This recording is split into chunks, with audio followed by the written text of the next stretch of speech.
Hi ಎಲ್ರಿಗೂ ನಮಸ್ಕಾರ. ಮತ್ತೊಮ್ಮೆ GSS ಸ್ಟಡಿ ಸರ್ಕಲ್ಗೆ ಆತ್ಮೀಯವಾದಂಥ ಸ್ವಾಗತ.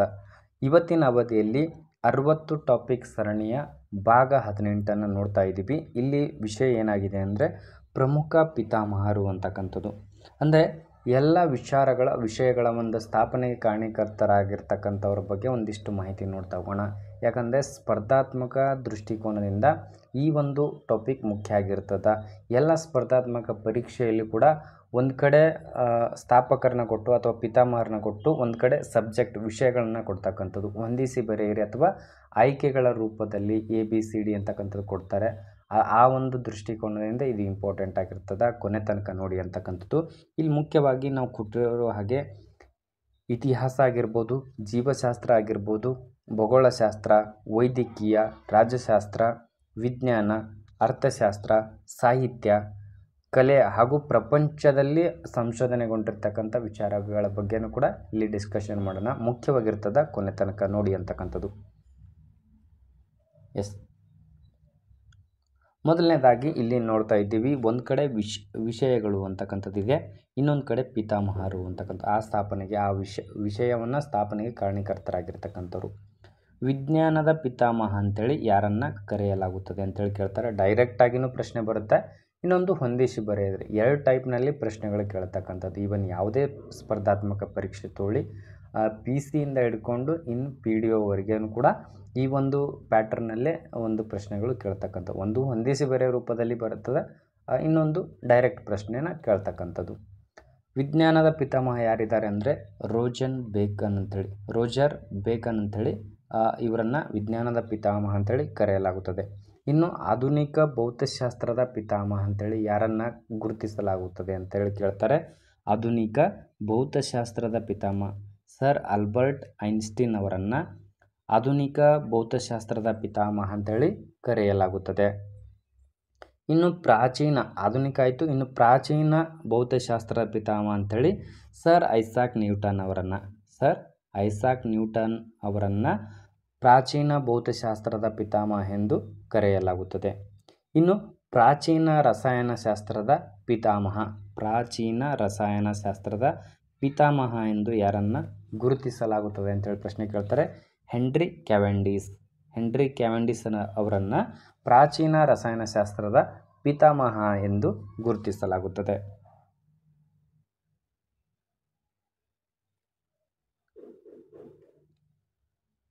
ನೆಕ್ಸ್ಟ್ ನೋಡೋದಾದರೆ ಆಧುನಿಕ ರಸಾಯನಶಾಸ್ತ್ರದ ಪಿತಾಮಹ ಯಾರು? ಆಧುನಿಕ ರಸಾಯನಶಾಸ್ತ್ರದ ಪಿತಾಮಹ ಯಾರು ಅಂತೇಳಿ ಕೇಳ್ತಾರೆ. ಇಲ್ಲಿ ಆಂಟೋನಿಯಾ ಲೆವೋಸಿಯರ್ ಅವರನ್ನು ಆಧುನಿಕ ರಸಾಯನಶಾಸ್ತ್ರದ ಪಿತಾಮಹ ಎಂದು ಕರೆಯಲಾಗುತ್ತದೆ. ಇನ್ನು ಅದೇ ರೀತಿ ಕೇಳ್ತಾರೆ, ಭಾರತದ ರಸಾಯನಶಾಸ್ತ್ರದ ಪಿತಾಮಹ ಯಾರು? ಭಾರತದ ರಸಾಯನಶಾಸ್ತ್ರದ ಪಿತಾಮಹ ಯಾರು ಅಂದರೆ ಎರಡನೇ ನಾಗಾರ್ಜುನ ಅಂಥೇಳಿ ಇವರನ್ನು ಭಾರತದ ರಸಾಯನಶಾಸ್ತ್ರದ ಪಿತಾಮಹ ಎಂದು ಗುರುತಿಸಲಾಗುತ್ತದೆ. ಇನ್ನು ಆಧುನಿಕ ವಿಜ್ಞಾನದ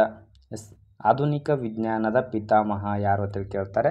ಗೆಲಿಲಿಯೋ ಅಂತಕ್ಕಂಥವ್ರನ್ನ ಆಧುನಿಕ ವಿಜ್ಞಾನದ ಪಿತಾಮಹ ಅಂತೇಳಿ ಗುರುತಿಸಲಾಗುತ್ತದೆ. ಇನ್ನು ಜೀವಶಾಸ್ತ್ರದ ಪಿತಾಮಹ ಯಾರು?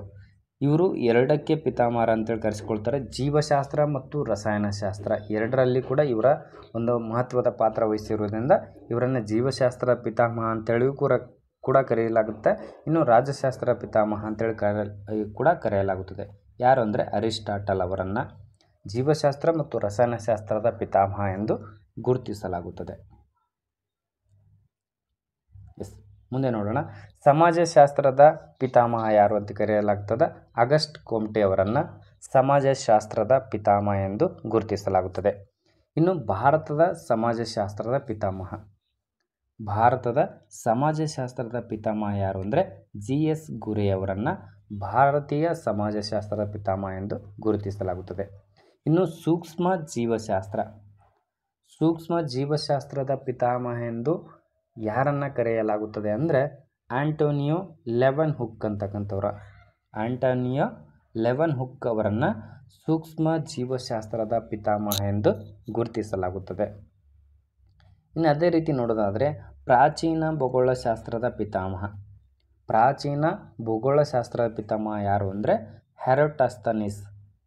ಪ್ರಾಚೀನ ಭೂಗೋಳಶಾಸ್ತ್ರದ ಪಿತಾಮಹ ಯಾರಂದರೆ ಹೆರೋಡಸ್ತನಿಸ್ ಅವರನ್ನು ಪ್ರಾಚೀನ ಭೂಗೋಳಶಾಸ್ತ್ರದ ಪಿತಾಮಹ ಎಂದು ಕರೆಯಲಾಗುತ್ತದೆ. ಇನ್ನು ಪ್ರಾಚೀನ ಮನೋವಿಜ್ಞಾನದ ಪಿತಾಮಹ ಎಂದು ಯಾರನ್ನು ಕರೆಯಲಾಗುತ್ತದೆ ಅಂದರೆ ಸಿಗ್ಮಂಡ್ ಫ್ರೈಡ್ ಅಂತಕ್ಕಂಥವರು ಪ್ರಾಚೀನ ಮನೋವಿಜ್ಞಾನದ ಪಿತಾಮಹ ಎಂದು ಕರೆಯಲಾಗುತ್ತದೆ. ಹಾಗೆ ನೋಡ್ತಾ ಹೋಗೋಣ. ಅರ್ಥಶಾಸ್ತ್ರದ ಪಿತಾಮಹ ಎಂದು ಯಾರನ್ನು ಕರೆಯಲಾಗುತ್ತದೆ? ಅರ್ಥಶಾಸ್ತ್ರದ ಪಿತಾಮಹ ಎಂದು ಯಾರನ್ನು ಕರೆಯಲಾಗುತ್ತದೆ? ಅಡಮ್ ಸ್ಮಿತ್ ಅವರನ್ನು ಅರ್ಥಶಾಸ್ತ್ರದ ಪಿತಾಮಹ ಎಂದು ಕರೆಯಲಾಗುತ್ತದೆ. ಇನ್ನು ಭಾರತೀಯ ಅರ್ಥಶಾಸ್ತ್ರಜ್ಞ ಅಥವಾ ಭಾರತೀಯ ಅರ್ಥಶಾಸ್ತ್ರ ಪಿತಾಮಹ ಅಂತೇಳಿ ಯಾರನ್ನು ಕರೆಯಲಾಗುತ್ತದೆ ಅಂದರೆ ಕೌಟಿಲ್ಯ ಅವರನ್ನು ಭಾರತದ ಅರ್ಥಶಾಸ್ತ್ರದ ಪಿತಾಮಹ ಎಂದು ಕರೆಯಲಾಗುತ್ತದೆ. ಇನ್ನು ಜನಸಂಖ್ಯಾಶಾಸ್ತ್ರದ ಪಿತಾಮಹ ಯಾರು? ಜನಸಂಖ್ಯಾಶಾಸ್ತ್ರದ ಪಿತಾಮಹ ಯಾರಂದರೆ ಜಾನ್ ಗ್ರಾಂಟ್ ಅವರನ್ನು ಜನಸಂಖ್ಯಾಶಾಸ್ತ್ರದ ಪಿತಾಮಹ ಎಂದು ಕರೆಯಲಾಗುತ್ತದೆ. ಇನ್ನು ವೈದ್ಯಶಾಸ್ತ್ರದ ಪಿತಾಮಹ ಎಂದು ಯಾರನ್ನು ಕರೆಯಲಾಗುತ್ತದೆ ಅಂದರೆ ಹಿಪ್ಪೊಕ್ರೇಟಿಸ್ ಅವರನ್ನು ವೈದ್ಯಕೀಯ ಶಾಸ್ತ್ರದ ಪಿತಾಮಹ ಎಂದು ಗುರುತಿಸಲಾಗುತ್ತದೆ. ಇನ್ನು ಭಾರತದ ವೈದ್ಯಶಾಸ್ತ್ರದ ಪಿತಾಮಹ ಯಾರಂತೇಳಿ ಕೇಳ್ತಾರೆ, ಅದು ಧನ್ವಂತ್ರಿ ಅಂತಕ್ಕಂಥದ್ದು. ಭಾರತೀಯ ವೈದ್ಯಶಾಸ್ತ್ರದ ಪಿತಾಮಹ ಯಾರು ಅಂದರೆ ಧನ್ವಂತ್ರಿ ಅಂತಕ್ಕಂಥದ್ದು.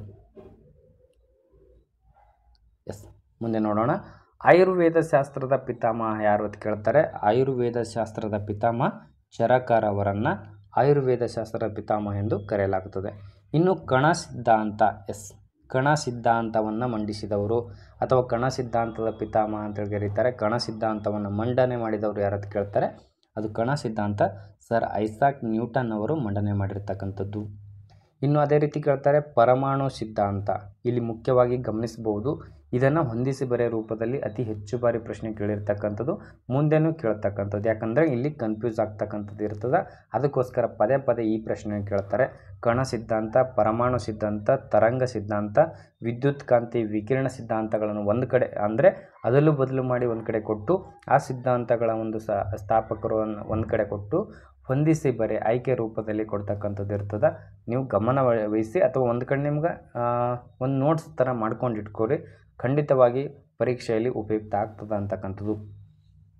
ಕಣ ಸಿದ್ಧಾಂತ ಯಾರು ಮಂಡನೆ ಮಾಡಿದರು ಅಂದರೆ ಸರ್ ಐಸಾಕ್ ನ್ಯೂಟನ್ ಅವರು.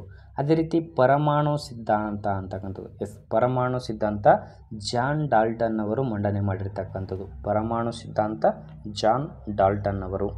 ಇನ್ನು ಅದೇ ರೀತಿ ನೋಡ್ತಾ ಹೋಗ್ತೀವಿ ತರಂಗ ಸಿದ್ಧಾಂತ ಯಾರು ಮಂಡನೆ ಮಾಡಿದರು ಅಂದರೆ ಕ್ರುಷನ್ ಟೈಗನ್ಸ್ ಅಂತಕ್ಕಂಥವ್ರು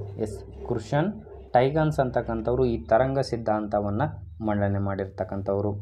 ಇನ್ನು ವಿದ್ಯುತ್ ಕಾಂತೀಯ ವಿಕಿರಣ ಸಿದ್ಧಾಂತ, ಇಲ್ಲಿ ನೋಡ್ತಾ ಇದ್ದೀವಿ ವಿದ್ಯುತ್ ಕಾಂತೀಯ ವಿಕಿರಣ ಸಿದ್ಧಾಂತವನ್ನು ಮ್ಯಾಕ್ಸ್ ವೆಲ್ ಅಂತಕ್ಕಂಥವ್ರು ಈ ಸಿದ್ಧಾಂತವನ್ನು ಮಂಡನೆ ಮಾಡಿರ್ತಕ್ಕಂಥವ್ರು. ಇದು ಮುಖ್ಯವಾಗಿರ್ತದೆ, ಇದೊಂದು ಬೇಕಿದ್ರೆ ಸ್ಕ್ರೀನ್ಶಾಟ್ ತಗೊಂಡು ಇಟ್ಕೋಬಹುದು ನೀವು. ಮುಂದೆ ನೋಡ್ತಾ ಹೋಗೋಣ. ಪ್ರೋಟಾನ್ ಅಥವಾ ಕ್ವಾಂಟಮ್ ಸಿದ್ಧಾಂತ ಅಂತಕ್ಕಂಥದ್ದು. ಪ್ರೋಟಾನ್ ಅಥವಾ ಕ್ವಾಂಟಮ್ ಸಿದ್ಧಾಂತವನ್ನು ಯಾರು ಮಂಡನೆ ಮಾಡಿದ್ರು ಅಂತ ಕೇಳ್ತಾರೆ.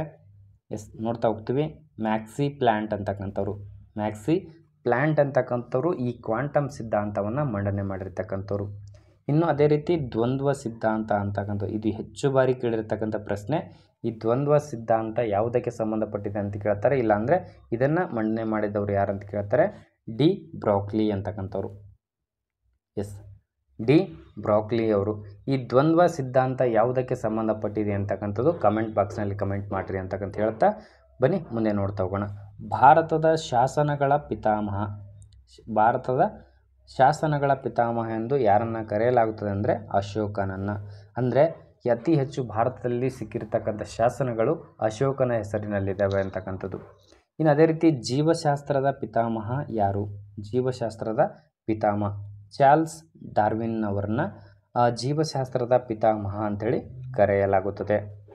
ಇನ್ನು ಅದೇ ರೀತಿ ನೋಡ್ತಾ ಹೋಗ್ತೀವಿ ಪಂಚವಾರ್ಷಿಕ ಯೋಜನೆಗಳ ಪಿತಾಮಹ ಅಂತೇಳಿ ಯಾರನ್ನು ಕರೆಯಲಾಗುತ್ತದೆ ಅಂದರೆ ಜವಾಹರ್ಲಾಲ್ ನೆಹರೂರವರನ್ನು ಪಂಚವಾರ್ಷಿಕ ಯೋಜನೆಗಳ ಪಿತಾಮಹ ಎಂದು ಕರೆಯಲಾಗುತ್ತದೆ. ಭಾರತದಲ್ಲಿ ಮೊಟ್ಟ ಮೊದಲ ಪಂಚವಾರ್ಷಿಕ ಯೋಜನೆ ಯಾವಾಗ ಜಾರಿಗೆ ಬಂತು ಅಂತಕ್ಕಂಥದ್ದು ಕಮೆಂಟ್ ಮಾಡಿರಿ. ಎಸ್, ಮುಂದೆ ನೋಡ್ತಾ ಹೋಗೋಣ. ಭಾರತದ ಯೋಜನೆಗಳ ಪಿತಾಮಹ ಎಂದು ಯಾರನ್ನು ಗುರುತಿಸಲಾಗುತ್ತದೆ? ಎಸ್, ಭಾರತದ ಯೋಜನೆಗಳ ಪಿತಾಮಹ ಸರ್ ಎಂ ವಿಶ್ವೇಶ್ವರಯ್ಯನವರನ್ನು ಭಾರತದ ಯೋಜನೆಗಳ ಪಿತಾಮಹ ಅಂತೇಳಿ ಗುರುತಿಸಲಾಗುತ್ತದೆ. ಯೋಚಿಸಿರಿ ಇಲ್ಲವೇ ವಿನಾಶಿಸಿರಿ ಅಂತಕ್ಕಂಥ ಪ್ರಮುಖ ಹೇಳಿಕೆ ನೀಡಿದವರು ಸರ್ ಎಂ ವಿಶ್ವೇಶ್ವರಯ್ಯನವರು. ಭಾರತೀಯ ಚಲನಚಿತ್ರದ ಪಿತಾಮಹ ಅಂತೇಳಿ ಕೇಳ್ತಾರೆ. ಭಾರತೀಯ ಚಲನಚಿತ್ರದ ಪಿತಾಮಹ ದಾದಾ ಸಾಹೇಬ್ ಫಾಲ್ಕೆ ಅವರನ್ನು ಕರೆಯಲಾಗುತ್ತದೆ. ಭಾರತದ ಏಕೀಕರಣದ ಪಿತಾಮಹ ಎಂದು ಯಾರನ್ನು ಗುರುತಿಸಲಾಗುತ್ತದೆ ಅಂದರೆ ಭಾರತದ ಏಕೀಕರಣದ ಪಿತಾಮಹ ಆಲೂರು ವೆಂಕಟರಾಯರು.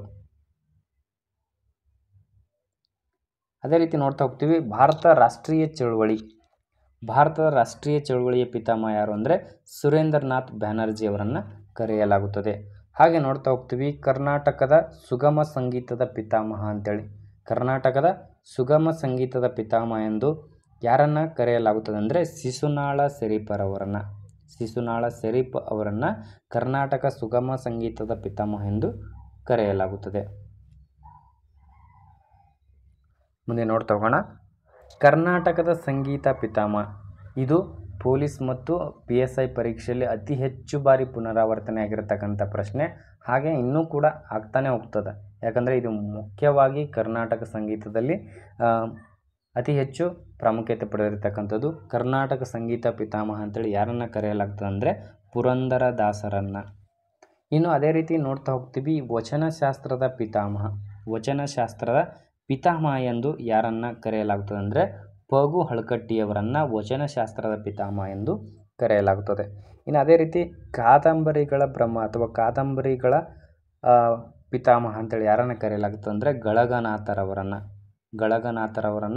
ಕಾದಂಬರಿಯ ಪಿತಾಮಹ ಅಂತೇಳಿ ಗುರುತಿಸಲಾಗುತ್ತದೆ. ಇನ್ನು ಕರ್ನಾಟಕ ಶಾಸನಗಳ ಪಿತಾಮಹ ಅಂತೇಳಿ BL ರೈಸ್ರವರನ್ನು ಗುರುತಿಸಲಾಗುತ್ತದೆ. ಇನ್ನು ಭಾರತದ ವೃದ್ಧ ಪಿತಾಮಹ ಅಂತೇಳಿ ಯಾರನ್ನು ಕರೆಯಲಾಗ್ತದೆ ಅಂದರೆ ದಾದಾಬಾಯಿ ನವರೋಜಿಯವರಿಗೆ ಭಾರತದ ವೃದ್ಧ ಪಿತಾಮಹ ಎಂದು ಗುರುತಿಸಲಾಗುತ್ತದೆ. ಆತ್ಮೀಯ ಸ್ಪರ್ಧಾ ಮಿತ್ರರೇ, ಇಲ್ಲಿವರೆಗೆ ಪ್ರಮುಖವಾಗಿ ಒಂದು ಪಿತಾಮಹರ ಬಗ್ಗೆ ನೋಡ್ತಾ ಬಂದಿದ್ದೀವಿ. ಈ ಎಲ್ಲ ಮಾಹಿತಿ ನಿಮ್ಮ ಸ್ಪರ್ಧಾತ್ಮಕ ಪರೀಕ್ಷೆಯಲ್ಲಿ ಒಂದು ಉಪಯುಕ್ತ ಆಗಲಿ ಅಂತಕ್ಕಂಥ ದೃಷ್ಟಿಯಿಂದ ನಮ್ಮದೊಂದು ಸಣ್ಣ ಪ್ರಯತ್ನ. ಈ ಪ್ರಯತ್ನ ಇಷ್ಟ ಆದರೆ ನಿಮ್ಮ ಸ್ನೇಹಿತರಿಗೂ ಶೇರ್ ಮಾಡಿರಿ, ನಮ್ಮ ಚಾನಲ್ಗೆ ಸಪೋರ್ಟ್ ಮಾಡಿರಿ ಅಂತ ಹೇಳ್ತಾ ಕೊನೆವರೆಗೆ ನೋಡಿದ್ದಕ್ಕೆ ಧನ್ಯವಾದಗಳು.